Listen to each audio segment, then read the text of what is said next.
આ ધરાસણા ગામમાં મોટે ભાગે આ જે મીઠું પકવે છે ને એ તદ્દન ગરીબ માણસો જ પકવે છે. અને આખા વર્ષની કાળી મજૂરી વત્તા એમની મહેનતના પૈસા, મજૂરીના પૈસા એ તો ડૂબી જ ગયા, પણ આખા વર્ષનું એમનું જે જીવન વ્યવહાર ચાલે એ પણ આના લીધે ખલાસ થઈ ગયું છે. મારી તો એટલી જ વિનંતી છે સરકારશ્રીને કે થોડી ઘણી પણ રાહત. રમણભાઈ પટેલ, મારે ત્યાં આશરે કમસે કમ નહીં તો 1 કરોડ રૂપિયાનું નુકસાન છે મારા ઘરને. ખાલી કમસે કમ નહીં તો મારે ત્યાં કામ કરે છે 200 થી 250 માણસ કામ. સરકારને જ કહેવાય કે કંઈ ને કંઈ આપે ને આ લોકોને રાહત મળે તો કંઈ ને કંઈ માણસ પાછા ઊભા થઈ શકે, ને તો પછી ઊભું થવું. નટુભાઈ છગનભાઈ પટેલ, સેક્રેટરી છરવાડા મીઠા મંડળી. મારા ઘરમાં અંદાજે 1 કરોડ 25 લાખ રૂપિયાનું જેવું નુકસાન થઈ ગયેલ છે. બધા જ ટોટલી આમ જોઈએ તો મીઠાનો સ્ટોક ધોવાઈ ગયેલો છે, કાળી મજૂરી છે ને અગરિયાની બેહાલ પરિસ્થિતિ છે. સરકારને વિનંતી છે કે અગરિયા માટે કંઈક ને કંઈક સહાય આપે. મોતીલાલ પટેલ, ધરાસણા આગળ. હવે મારી ત્યાં 1 થી 1.5 કરોડ રૂપિયાનું ટોટલ મીઠું નાશ પામેલું છે. કારણ અને રસ્તા જે અગરમાં જવા માટે અમારી ગાડી લોડ થાય એ રસ્તા પણ પૂરેપૂરા નાશ થઈ ગયા અંકે તો ચાલે. અને પૂરના પાણી અચાનક વધી જતાં અગરિયા પાસે બચાવવાનો કોઈ રસ્તો નથી રહેલો.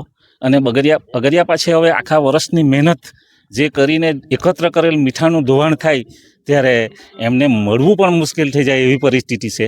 અમારા અગરિયા ખરેખર ગરીબ પરિવાર છે, તે જ મીઠાનો ધંધો કરે છે. અને સરકાર પાસે તો અમે એવી અપેક્ષા રાખીએ કે અમારા ગરીબ અગરિયાને આ વખતે તો ફૂલ મદદ કરે અને પાછા ઊભા થવા માટે મદદ કરે એવી. હું અલ્કેશભાઈ નરેશભાઈ પટેલ, ભાગલનો રહેવાસી છું. હું મીઠા મંડળીનો કમિટી સભ્ય છે અને હું પોતે પણ અગરિયા જ છું.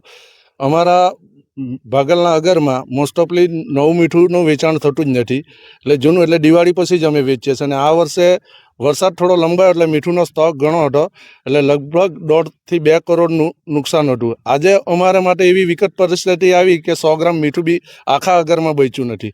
આજે અમારે પરિવારનું આ સિવાય અમારે કોઈ રોજીરોટી જ નથી. અમારે પરિવારને કેવી રીતે ગુજરાન ચલાવવું એ અમારા માટે મોટો પ્રશ્ન આવીને ઊભો છે. તો સરકારશ્રીને એ વિનંતી કરું કે ગયે વર્ષે પણ મેની 6 તારીખે આવીને વરસાદ થયો તો અમને 1 રૂપિયાની પણ સહાય ના મળી. તો આ વર્ષે તો અમારું મીઠું જે પણ પકાવ્યું હતું તો એક નામે અને પારા બી બધા ધોવાઈ ગયા છે.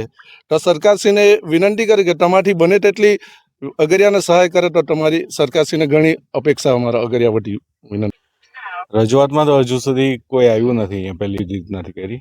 અને મીઠાના જે અગર છે, હું માજી જિલ્લા પંચાયત સભ્ય છું, એટલે આજુબાજુના ગામો જે છે એના જે અગરિયાઓ છે એને મોટે ભાગે હું ઓળખું છું, એમની પરિસ્થિતિ પણ જાણું છું. જે ગામમાં જેટલા ગરીબ લોકો હશે ને તેટલા જ લોકો મીઠું પકવે છે, પણ મીઠામાં એવું છે કે એ લોકોને કોઈ વાર સહાય મળતી નથી. પરંતુ આ વખતે અમારે એટલા માટે રજૂઆત કરવા પડે છે કે આખા વર્ષનું મીઠું એ લોકોનું બધું આમ જોઈને આખા વિસ્તારનું મળીને 25 કરોડનું મીઠું ધોવાઈ ગયું છે. ધરાસણા, સરવાળા, દાંડી, ભાગલ, કડીવા. તો સાંસદશ્રીને પણ રજૂઆત છે અમારી અને ધારાસભ્યને પણ કે આ મીઠાના જે અગરિયાઓ છે એમનું જીવન એના પર જ નભેલું છે, તો એમને જેટલી સહાય મળે એટલું કરવા માટે અમારા બધા વતી અમારી વિનંતી છે. કારણ કે એમનો પરિવાર આ મીઠું પર જ નભેલો છે. પરિસ્થિતિ તમે જુઓ ને તો એકદમ દયનીય છે. ખાવાના બી મીઠા એટલા માટે જ પકવે છે કે ખાવાના એમને ફાંફા પડે છે. રોજનું એ લોકોની કોઈ કમાણી નથી. હવે નવી જે પેઢી છે એ લોકો આ મીઠાના અગરનું કોઈ કામ કરતું નથી, પરંતુ જે વૃદ્ધો છે અહીં એ લોકો થી જ આ પરિવાર ચાલે છે. અને મજૂરીની વાત કરું તો 45 ડિગ્રીથી ઉપરનું તાપમાનમાં એ લોકો કામ કરે છે, એટલે એકદમ કાળી મજૂરી, અને તાપમાં જ આ મીઠું પાકે છે. તો એમને વળતર મળવું જ જોઈએ. આમાં એવું છે કે અમારા જે કાંઠો વિસ્તાર છે એમાં કોઈ બી જે બી અગરિયાઓ છે પ્લસ ખેડૂતો, કોઈની એવી મોટી ખેતી બી નથી કે તેની અંદરથી કોઈ કમાણી કરી શકે. એટલે ટોટલી આ મીઠું પર જ અમારા વિસ્તારોના અગરિયાઓ ડિપેન્ડેડ છે. એટલે જે નુકસાન થયું છે ખરેખર બહુ જ નુકસાન થયું છે. તમામ કાંઠા વિસ્તારના બધા જ ગામ છે એની અંદર બધું જ મીઠું નાશ પામેલું છે, મતલબ પાણી થઈ ગયું છે, એક બી ઢગલો જોવાનો મળતો નથી. એટલે મારે સરકારશ્રીને એટલું જ કહેવું છે કે જે કંઈ આ અગરિયાઓને થોડું ઘણું સહાય મળે તો એમનું પરિવારનું ગુજરાન ચાલી શકે. કારણ કે આ મીઠું પાકવીને જ તેઓ તમામ પરિવારને ચલાવે છે, પ્લસ તેમના છોકરાઓ ભણતરથી માંડીને જે કંઈ બી કરવું હોય તે બધું આના ઉપર ડિપેન્ડેન્ટ છે. એટલે સરકારશ્રીએ આના માટે થોડી ઘણી બી સહાય આપે તો એવી અમારી રજૂઆત છે. પરિસ્થિતિમાં શું છે એકદમ આબેહૂબ કહેતો છું. જે આમાં કંઈ લાંબુ લચેડું એવું કરવાની જરૂર નથી. જે સત્ય હશે તે તમારી સામે હશે. જો આ લગભગ હું 40 થી 45 વર્ષથી મીઠું પકવું છું હે ને, ત્યારે 1968માં ને રેલ આવેલી, ત્યાર પછી આ બીજી વાર આવું થયું. એમાં મોટે ભાગના અગરિયા થોડું ઘણું આ મરચું મીઠું ઉમેરવાનું કામ નથી આવતું, એકદમ ફ્રેક કહેતો છું. પણ મોટે ભાગના અગરિયાને છે ને આના પર આધારિત છે.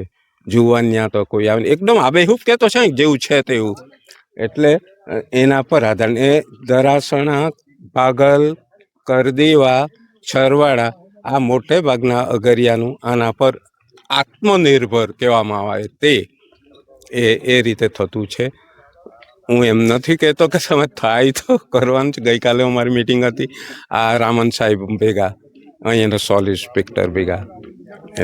મોરારજી દેસાઈ જ્યારે વડાપ્રધાન હતા ને અમારા ધરાસણામાં, એકવાર સ્ટેજ બનાવ્યો પછી ડાઉટ ગયો, તે સ્ટેજ પાછો રદ કર્યો, પાછો બીજી વાર બનાવ્યો. પછી મોરારજી દેસાઈએ પેલું ગાયું શું, વૈષ્ણવ જન તો તેને એટલું મસ્ત ગાયું. પછી કહ્યું કે મીઠામાં વગરનો માણસ નકામો. મીઠું પહેલું જોઈએ કે નહીં, આપણને શાકમાં કે ગમે તેમાં જોઈએ કે નહીં. એટલે મીઠુંને એટલું મહત્વ આપી છે. મીઠા વગર મીઠું દરેક કામમાં જોઈએ કે નહીં જોઈએ. એટલે મીઠું એટલું ઉપયોગી છે માણસને. પછી તમે ટાટાનું વાપરો કે ગમે તેનું વાપરો, પણ મીઠું અમારા ધરાસણાનું મીઠું એકદમ યોગ્યતાથી ધરાવે. એમાં કોઈ કેમિકલની કોઈ એમાં ઓટોમેટિક પેલું આવે છે કુદરતી રીતે. એને શું કહેવાય પેલું નાખવામાં આવે તે આયોડાઇટ એવી નહીં આવે, અમુક માત્રામાં કુદરતી રીતે આવે છે. મીઠુંમાં છે ને મોટે ભાગના પરિવાર એકદમ સાચું કહેતા છે. આજે આધેડ વયના જે ઉંમર લાયક તે બધા મીઠું પર આધારિત છે. મીઠું પર એના પર જીવતા